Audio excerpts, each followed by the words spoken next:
Shalom, selamat pagi adik-adik di rumah. Udah lama ya nggak ketemu sama Mbak Hana dan Pak Jati. Gimana kabarnya adik-adik di rumah? Semoga semuanya sehat-sehat ya di rumah. Oke, kalau gitu kita mau mulai ibadah kita hari ini. Semuanya bangkit berdiri. Kita akan menyanyikan lagu Bersuka dalam Tuhan.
Adik-adik, sekarang waktunya kita untuk berdoa ya.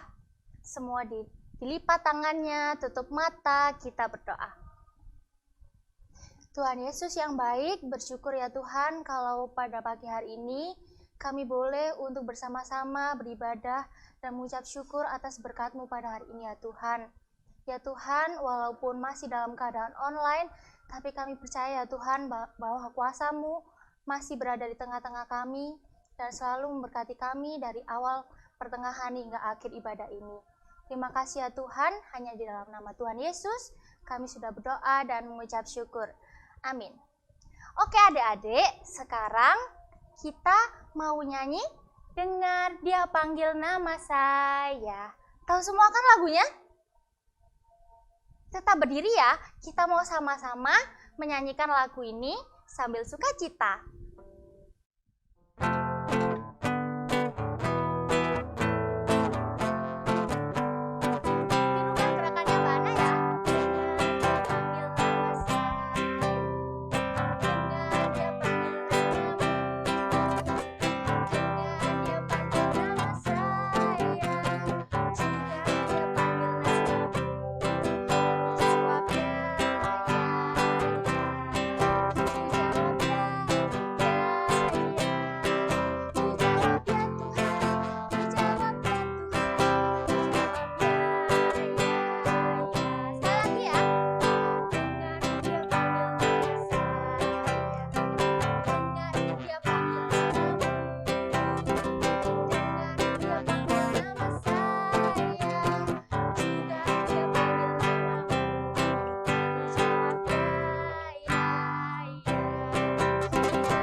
Oke adik-adik, sekarang kita akan mendengarkan firman Tuhan nih. Semuanya Mbak Hana minta mendengarkan firman Tuhannya dengan baik ya. Tapi sebelum itu kita mau sama-sama menyanyikan lagu Baca Kitab Suci, Doa Tiap Hari. Tahu semua kan lagunya? Oke, kalau gitu kita mau nyanyi sama-sama ya.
Sama-sama menyambut firman Tuhan dengan berdoa.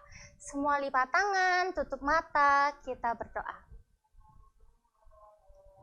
Tuhan Yesus yang bertata dalam kerajaan surga, terima kasih ya Tuhan, kalau pada saat ini kami akan mendengarkan firman-Mu, kiranya Engkau memberkati kami ya Tuhan, kiranya Roh Kudus-Mu ada di hati kami, sehingga kami dapat mendengarkan dan menerapkan firman-Mu dalam kehidupan kami sehari-hari. Terima kasih ya Tuhan, hanya di dalam nama Tuhan Yesus kami sudah berdoa. Amin. Oke adik-adik, dipersilakan duduk. Kita akan mendengarkan firman Tuhan. Didengarkan ya. Selamat pagi teman-teman yang dikasih dalam nama Tuhan Yesus. Semoga kita tetap sehat dan dalam lindungan Tuhan kita Yesus Kristus. Kita akan bersama-sama merenungkan firman Tuhan yang akan kita baca dari Yesaya 38 ayat yang pertama sampai dengan yang ke-9. Yesaya 38 ayat yang pertama sampai dengan yang ke-9. Demikian firman Tuhan. Hizkia sakit dan disembuhkan. Pada hari-hari itu Hizkia jatuh sakit dan hampir mati. Lalu datanglah Nabi Yesaya bin Amos dan berkata kepadanya, beginilah firman Tuhan, sampaikanlah pesan terakhir kepada keluargamu, sebab engkau akan mati, tidak akan sembuh lagi. Lalu Hizkia memalingkan mukanya ke arah dinding dan ia berdoa kepada Tuhan. Ia berkata, ah Tuhan, ingatlah kiranya bahwa aku telah hidup di hadapan-Mu dengan setia dan dengan tulus hati, dan bahwa aku telah melakukan apa yang baik di mata-Mu. Kemudian menangislah Hizkia dengan sangat. Maka berfirmanlah Tuhan kepada Yesaya, pergilah dan katakanlah kepada Hizkia, beginilah firman Tuhan, anak Allah Daud, Bapa leluhurmu. Telah kudengar doamu dan telah kulihat air matamu. Sesungguhnya aku akan memperpanjang hidupmu 15 tahun lagi, dan aku akan melepaskan engkau dan kota ini dari tangan Raja Asyur, dan aku akan memagari kota ini. Inilah yang akan menjadi tanda bagimu dari Tuhan, bahwa Tuhan akan melakukan apa yang telah dijanjikannya. Sesungguhnya bayang-bayang pada penunjuk matahari buatan Ahaz akan kubuat mundur ke belakang 10 tapak yang telah dijalaninya. Maka pada penunjuk matahari itu, matahari pun mundurlah ke belakang 10 tapak dari jarak yang telah dijalaninya. Karangan Hizkia, Raja Yehuda sesudah ia sakit dan sembuh dari penyakitnya. Demikian pembacaan Alkitab kita dari Yesaya 38 ayat yang pertama sampai dengan yang ke-9. Teman-teman remaja yang dikasih dalam nama Tuhan Yesus, berbahagia lagi yang kita mau membaca, mendengarkan firman Tuhan, dan terkhusus kita mau melakukan di dalam kehidupan kita sehari-hari. Teman-teman yang dikasih dalam nama Tuhan Yesus, perikop ini bercerita tentang seorang Raja Hizkia yang divonis mati dan tidak bisa sembuh dari penyakitnya. Teman-teman, dalam minggu kemarin kan sudah dapat tugas dari Mas Yuli ya. Tugasnya itu yang dicari informasinya by internet. Apakah sudah dikerjakan? Ya. Sekarang kita akan melihat siapa di antara teman-teman yang saat ini lagi sakit. Ya, kondisinya sakit, apakah sakit ringan, flu, batuk, dan sebagainya, ataupun Anda lagi sakit yang lumayan cukup berat, gitu ya. Dan apakah ada di antara teman-teman yang seneng kalau sakit? Nah, ini yang jadi pertanyaan.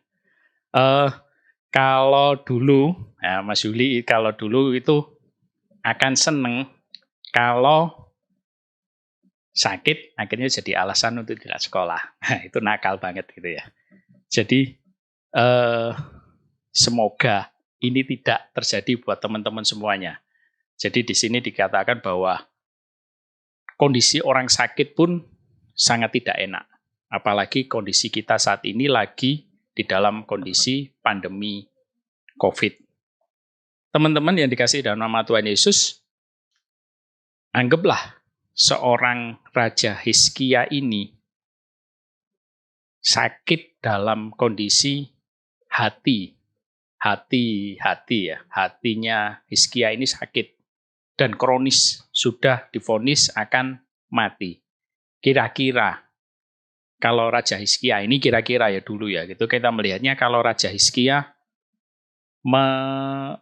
mencari donor hati gitu ya, kayak dulu pernah Dahlan Iskan gitu ya, mencari donor, kira-kira butuh biaya berapa untuk mencari donor hati?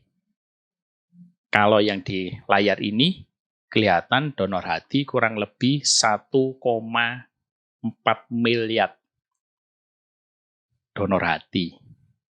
1,4 miliar. Kalau ginjal 2 itu 2,4 miliar. Jadi jangan kaget kalau orang tua Anda mengatakan, ojo sering-sering ngombe soda yo. Biasanya ginjalnya akan kena. Kalau sering-sering. Mumpung teman-teman remaja ini masih muda, sering-seringlah minum air putih. Gitu ya. Kalau kita melihat, kalau ginjal kita rusak dan harus ditransplantasi, biayanya 2,4 miliar. Itu kalau ganti ginjal. Kalau sekarang orang sering Anda dengar cuci darah. Ginjal itu kalau nggak fungsi akhirnya biasanya cuci darah. Entah 1 kali atau seminggu sekali atau seminggu 2 kali. Biayanya itu kurang lebih sekitar 800.000 sampai 1,5 juta setiap kali cuci darah. Anda bayangin betapa mahalnya kesehatan yang menjadi beban kita kalau kita tidak menjaga kesehatan kita. Itu gambarannya. Teman-teman yang dikasih dalam nama Tuhan Yesus, coba Anda bayangkan kalau Anda menjadi Raja Hizkia yang sakit dan divonis Anda akan mati. Pasti nyali Anda akan hilang. Pasti kaget, takut, sedih, dan semuanya bercampur jadi satu dan akhirnya stres. Kondisinya seperti itu. Demikian juga dengan Hizkia. Tetapi Raja Hizkia ini tidak cuman meratapi yang kondisi yang dialami. Tetapi Raja Hizkia juga punya keinginan sembuh yang diharapkan dari Tuhan dengan cara dia berdoa dengan sungguh-sungguh. Berdoa dengan sungguh-sungguh, kalau kita melihat ayat yang ketiga, dia mengatakan, ayat yang ketiga, dia memalingkan muka, berdoa, dan menangis sampai dengan sangat banget. Kondisi kejiwaan secara pikiran itu Raja Hizkia down banget. Karena sudah akan divonis akan mati. Tetapi dia masih mempunyai kekuatan, yaitu untuk minta pertolongan kepada Tuhan. Dengan sungguh-sungguh berdoa. Kemampuan orang percaya adalah di mana kita mau percaya dan mengandalkan kekuatan Tuhan di dalam kehidupannya. Dan itu benar terbukti. Tuhan berbelas kasihan kepada Raja Hizkia, dan Tuhan memberikan tambahan usia 15 tahun. Dia akan masih hidup. Dan bukan cuma itu, di negara dari kerajaan Yehuda tersebut, kondisinya pada saat itu adalah dalam kecaman bangsa Asyur juga. Dan Tuhan memberi kekuatan akan,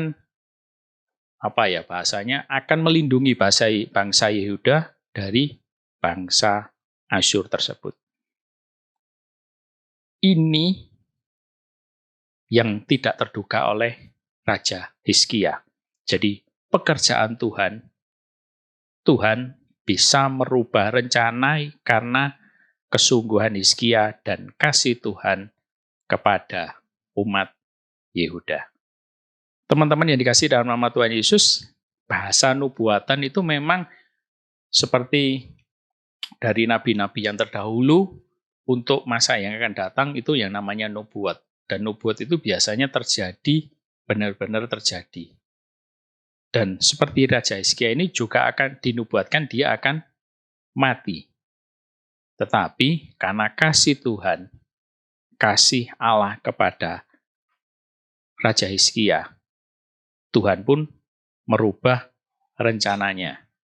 Dan juga kepada Raja Hizkia dan juga kepada umat Yehuda. Bagaimana perasaan kita ketika kita terbebas dari sakit penyakit dan kembali sembuh dan bebas, istilahnya kalau Raja Hizkia itu terbebas dari maut atau mati. Pasti senangnya itu bukan main. Betul bukan? Pasti ada rasa sukacita, ada pikiran psikologi yang begitu besar bahwa karya Tuhan itu benar-benar terjadi di dalam kehidupan orang yang merasakan sembuh. Kalau Anda satu contoh, gampang aja deh. Kalau Anda pilek atau batuk, apa yang Anda rasakan? Seharian itu Anda tidak bisa beristirahat, tidur tidak bisa nyenyak, Anda tersiksa dengan sakit penyakit tersebut. Tetapi saat Anda bisa lepas dari penyakit tersebut, biasanya ya teman-teman itu tidurnya molornya minta ampun. Karena bahasanya balas dendam gitu ya, kondisi seperti itu ya teman-teman. Begitu juga dengan Hizkia, Raja Hizkia ini pasti senang banget karena dia bisa hidup kembali minimal 15 tahun ke depan. Hizkia sembuh dan terbebas dari maut, bahkan mendapat tambahan usia 15 hingga ia menaikkan pujian kepada Tuhan. Sungguh mengucap syukur akan berkat Tuhan. Lalu bagaimana dengan kita? Jadi pertanyaannya, bagaimana dengan kita? Kita punya badan sehat itu wajib disyukuri. Dan betapa Tuhan kita ini, tubuh kita ini mahal harganya. Tuhan menciptakan tubuh kita ini begitu sempurna. Dan kalau kita sakit, tubuh kita, salah satu alat tubuh kita, organ tubuh kita sakit, mahal harganya. Seperti contohnya ginjal kita atau hati kita. Kita perhatikan biaya-biaya yang sudah disampaikan Mas Yuli dari awal tersebut. Betapa bersyukurnya kita jika kita menghargai akan kesehatan kita. Betapa bersyukurnya kita atas tubuh kita dan kesehatan yang Tuhan berikan kepada kita. Dan jangan lupa, teman-teman tetap menjaga kesehatan kita masing-masing. Jangan sampai di masa ke depan kita, saat Anda sudah dewasa atau mungkin sudah tua, Anda semakin hari semakin sakit. Itu yang tidak kita inginkan. Informasinya bahwa di dalam kehidupan ada satu informasi, pepatah. Harta paling berharga bukan emas atau perak, tetapi kesehatan di dalam kehidupan kita. Ada yang tahu? Itu semboyannya siapa atau pepatah dari siapa? Silakan cari di internet. Setahu saya itu adalah dari Mahatma Gandhi, India. Kiranya Tuhan memberkati, tetap jaga kesehatan Anda semuanya, remaja-remaja yang penuh dengan semangat. Tuhan memberkati. Mari kita berdoa. Sungguh mengucap syukur dan terima kasih ya Tuhan, pada kesempatan pagi hari ini, kami belajar dari Raja Hizkia, di mana dia sudah divonis akan mati di dalam waktu yang akan dekat.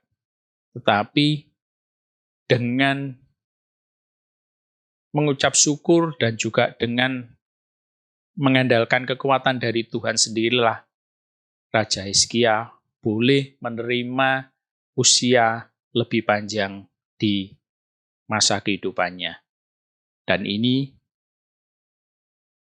memberikan pengetahuan buat kami bahwa kami sebagai anak-anak remaja yang percaya kepada Tuhan, untuk kami senantiasa selalu bersandar dan mengandalkan kekuatan dari Tuhan sendiri.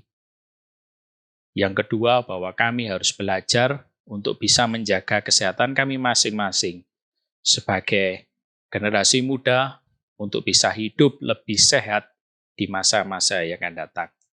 Kiranya Tuhan memberkati melalui firman yang kami dengar dan kami renungkan. Dan biarlah Tuhan sendiri yang boleh mengingatkan buat kami, di mana kami mungkin lupa akan firman yang kami renungkan bersama-sama pada pagi hari ini. Terima kasih ya Tuhan.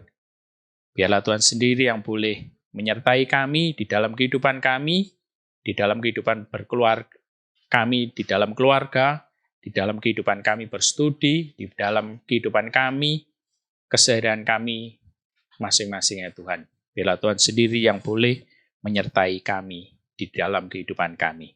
Terima kasih ya Tuhan.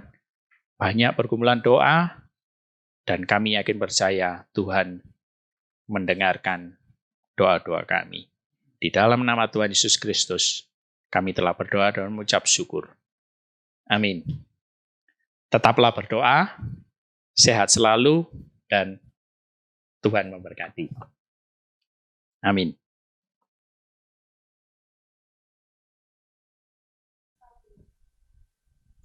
Nah, adik-adik, gimana tadi firmannya? Sudah mengerti kan?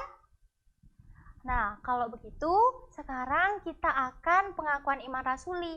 Untuk itu, adik-adik, Mbak Ana minta untuk bangkit berdiri ya. Pengakuan iman rasuli. Aku percaya kepada Allah, Bapa yang Maha Kuasa, Khalik langit dan bumi, dan kepada Yesus Kristus, anaknya yang tunggal Tuhan kita, yang dikandung daripada Roh Kudus, lahir dari anak darah Maria, yang menderita di bawah pemerintahan Pontius Pilatus, disalibkan, mati dan dikuburkan, turun ke dalam kerajaan maut. Pada hari yang ketiga, bangkit pula dari antara orang mati, naik ke surga, duduk di sebelah kanan Allah, Bapa yang Maha Kuasa, dan akan datang dari sana untuk menghakimi orang yang hidup dan yang mati. Aku percaya kepada Roh Kudus, gereja yang kudus dan am, persekutuan orang kudus, pengampunan dosa, kebangkitan daging, dan hidup yang kekal. Amin. Nah, sekarang adik-adik boleh duduk. Kalau begitu, sekarang kita akan mengumpulkan persembahan. Untuk itu, adik-adik boleh disiapkan ya persembahannya. Sambil mengumpulkan persembahan, kita akan menyanyikan lagu "Oh Sukacitaku". semua kan? Oke.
Sekarang kita akan bawa persembahan kita ke dalam doa. Mari kita berdoa. Tuhan Yesus yang baik, kami telah mengumpulkan persembahan ya Tuhan. Kiranya persembahan yang telah kami kumpulkan ini dapat berguna untuk pelebaran kerajaan-Mu di dunia ini ya Tuhan.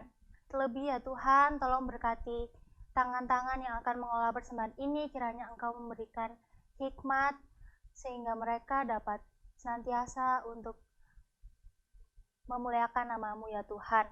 Kalau pada saat ini ya Tuhan, kami akan mengakhiri ibadah pada pagi hari ini.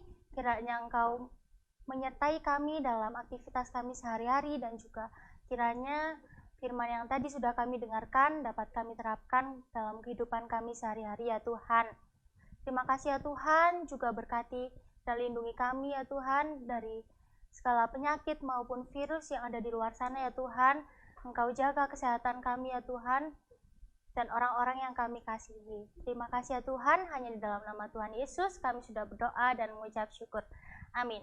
Oke adik-adik, sayang sekali nih ibadah pada pagi hari ini harus selesai. Tapi tenang, masih ada ibadah minggu depan loh, adik-adik ikut ya.